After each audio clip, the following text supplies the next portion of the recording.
So I got a very interesting video today. It's made by a Russian, and it depicts the version of The Simpsons if it happened in Russia. Now, I find it very interesting because it's so much like the socialist Romania that I grew up with, and I think a lot of people from the Western world might not get some of the references here, which is why I'm going to try to translate them for you and explain to you the mindset behind them.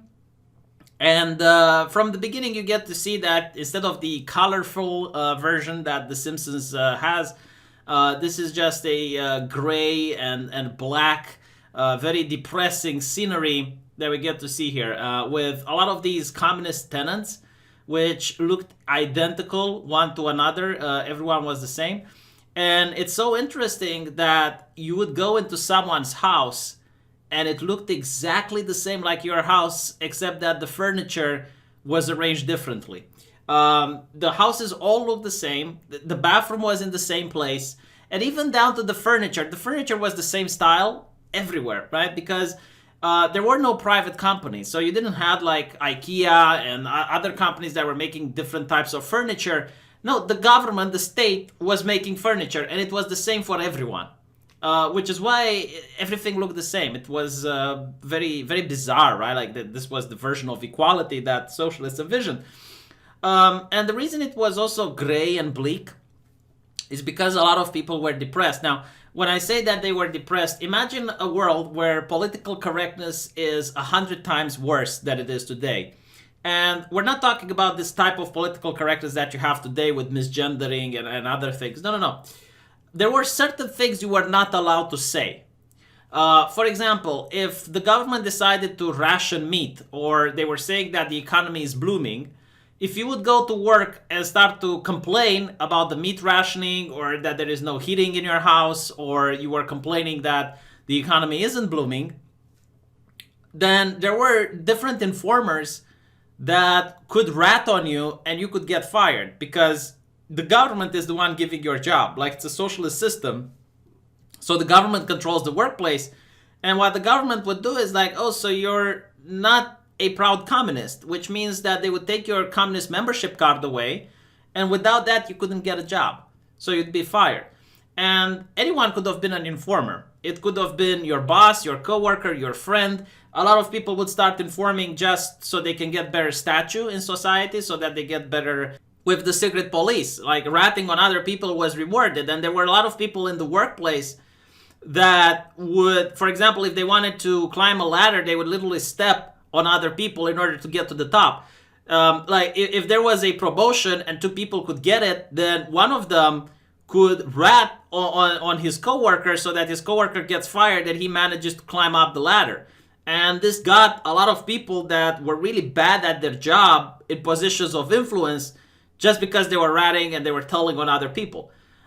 So you have like this very depressed work environment where everyone is keeping to themselves. People, just talk about the weather, but they don't really want to talk about any complex subject because it might get them into trouble. And it wasn't just at the workplace, it was also at home where, first of all, the walls were very thin. Like I showed you guys the video in the communist apartment. You can hear what the neighbors are saying.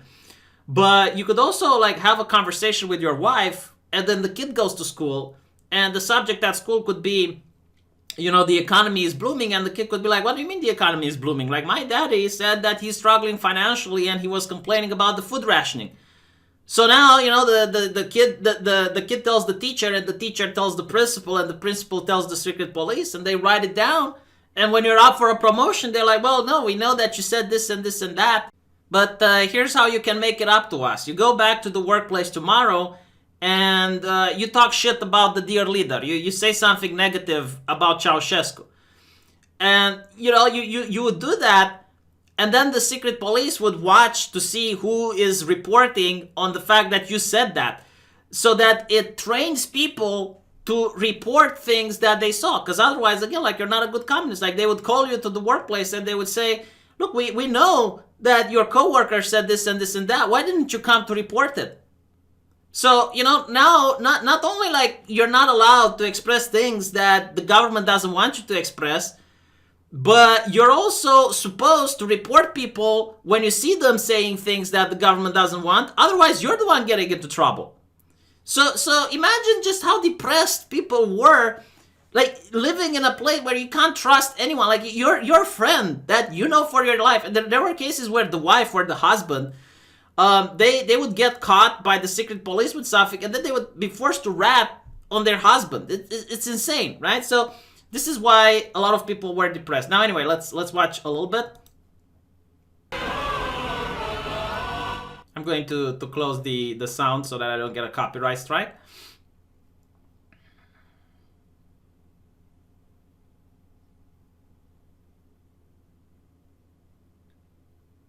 So this was quite common, especially in school, like stealing and burglaring from other people as if it's normal. Like look how casual the guy does it, right?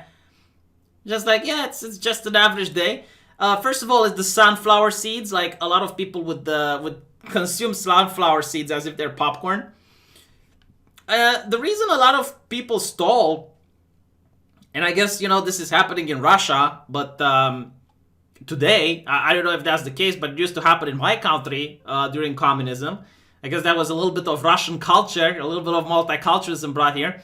So notice how the windows at the first floor, first of all, they have these bars.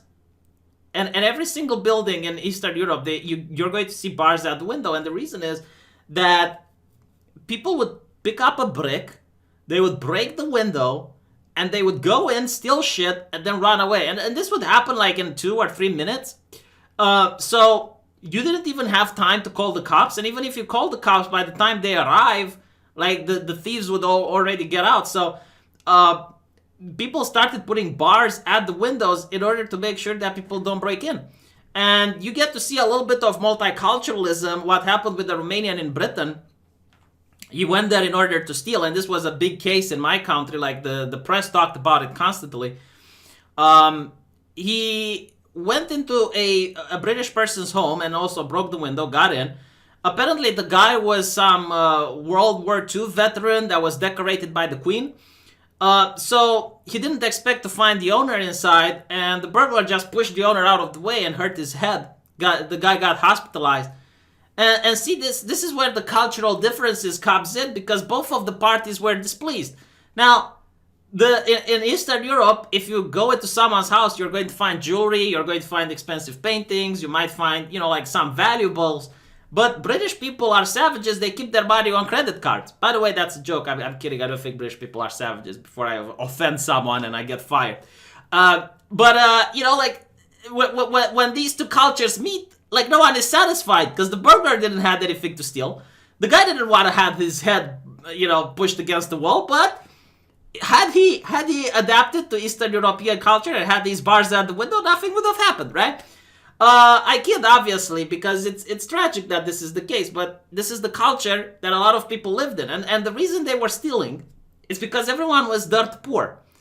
And I'm not saying that poor people steal, but imagine if this guy had money, okay, if this guy was a wealthy individual, he wouldn't take someone else's skateboard. He wouldn't take someone else's phone. There is no point in doing this if you got money.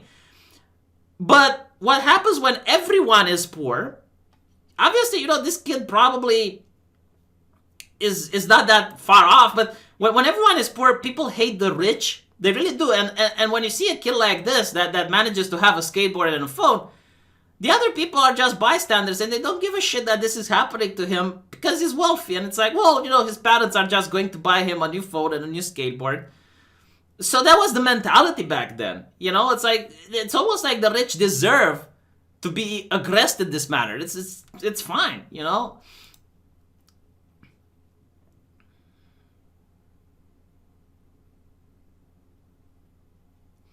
So we see, like the person that's the higher up at a business office, just doing nothing. Like usually there were a lot of high-paid positions where people would just sit on a chair and do absolutely nothing, and they would get bored out of their mind. And the reason was that everyone needed to have a job. Like that was the mentality from the communists. And because of that, there were a lot of people employed doing absolutely nothing especially if they were in a position of power or something, and they would be bored out of their mind. So you get to see, like people bringing alcohol within the compound.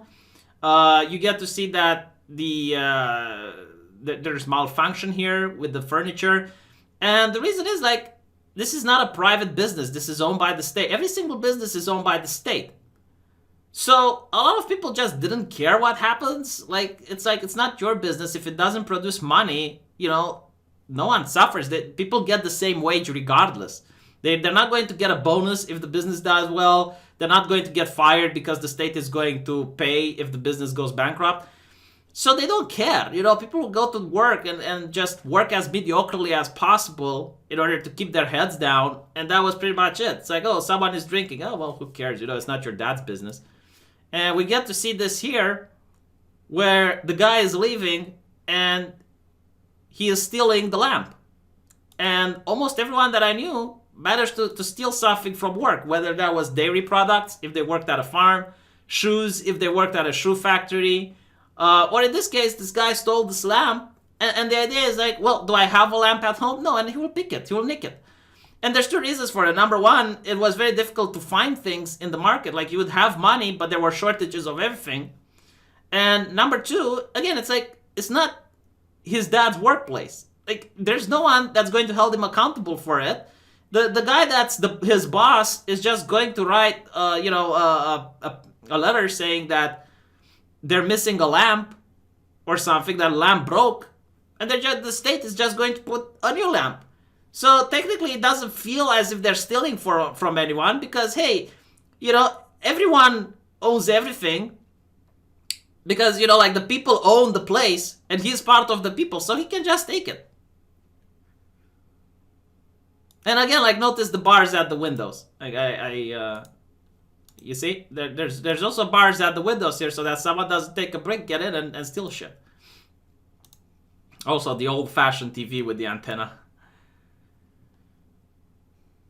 And this is another thing that's really interesting.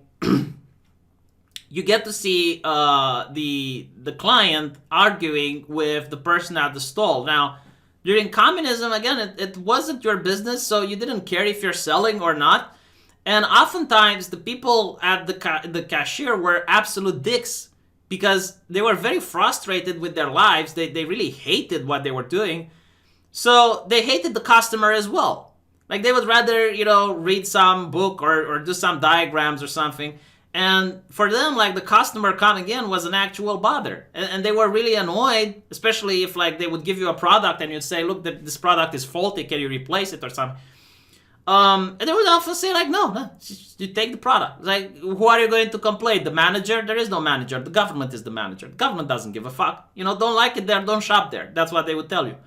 So you would constantly have to wait in line, and everyone in front of you would argue for like 5 minutes with the person in front. And you get to see that there's almost no products here except for booze.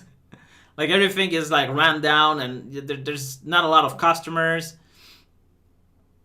Everyone is walking and they're depressed and they're pissed off. And then there's, like the crackdown on free expression that happens. It's like you're not allowed to. First of all, like the problem with this is that it's an independent business.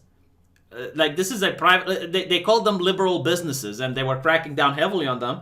Like this little kid has got his guitar here, and is making money. And yeah, like the police doesn't like that. Like you're not allowed to make money. I remember there were these people who managed to get their hands on a VHS, which was very difficult to get your hands on. And they were usually students. And they would have like a cassette with a movie. And they would charge people in order to get to watch the movie. And they would make sure that the drapes are closed, the stuff like that. And again, you might have an informant that came in and just wrote the names, the people that are, taking part in these illegal practices. My uncle was an engineer at a factory. And they managed to catch a gypsy that was doing the exact same thing. Like he was singing at weddings and he was making a lot of money. So the police beat the living shit out of him and said, like, what kind of example do you set for society? Because you're making more money in a weekend than a worker makes in a month. So they beat him up and then they threw him in the factory. And the guy didn't know anything about, factories or stuff like that. But that was the mindset, right? Like, they took a productive member of society making money by entertaining people and threw him in a factory where he didn't know how to work, and got wages from the government, from the taxpayer money.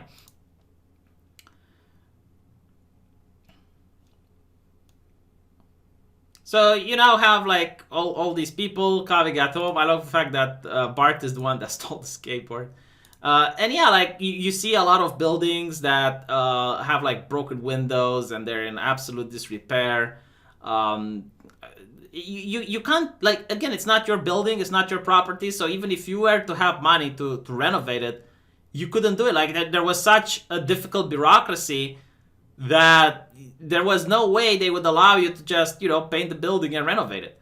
And you also have like appliances that are being thrown and no one picks them up. Roads in absolute disrepair. So finally they go at home, like the kid is doing drugs. I mean, this didn't happen, but yeah, so you have like violence in the family, and the reason you get like this violence in the family is because everyone is so depressed and is pent up with all this negative energy, with all this fear of being ratted out and this political correctness and stuff, that they're like a time bomb, like they don't have any outlet to release their frustration. There's nothing to do. There's no hobbies. There's no, ways that you could go to the disco and dance or something. No, there's nothing. So a lot of people were just violent because of it. And you see like the woman picking something up and beating the man. And again, like this is quite often that's the case. Like, women aren't as violent, but they like, if they get their hands on something like a weapon, like usually plates, like they throw with plates when they're angry, or they pick up, in this case, the lamp. Yeah, so what I want to say is that apparently this is happening in Russia right now. Like, I don't know if that's still the case, but during communism in my country, this was definitely the case. And I hope I managed to explain and give a little bit of context of what you guys are seeing here. And overall, it's a brilliant piece of art that kind of captures some of the most negative symptoms throughout socialism that most people that lived in Eastern Europe can empathize with. And here you have, like, again, like the chair. As you can see, it's probably broken and it's wobbling. So what they do is, they, instead of buying a new chair, they put some papers, like, or some books in order to support the chair so it doesn't wobble. A lot of people have like these common fixes in order to, like, because people were poor, they couldn't afford a new chair, or even if they could, they probably couldn't find one. And you have like booze and alcohol and, like the food, that's a mess. And smoking with the kid in the same room. Yeah, very depressing, very realistic as well. Really good work from this film director. And let me know what you think. Let me know in the comment section. And if you like my channel, please subscribe and share my video, because YouTube, the algorithm, isn't doing it.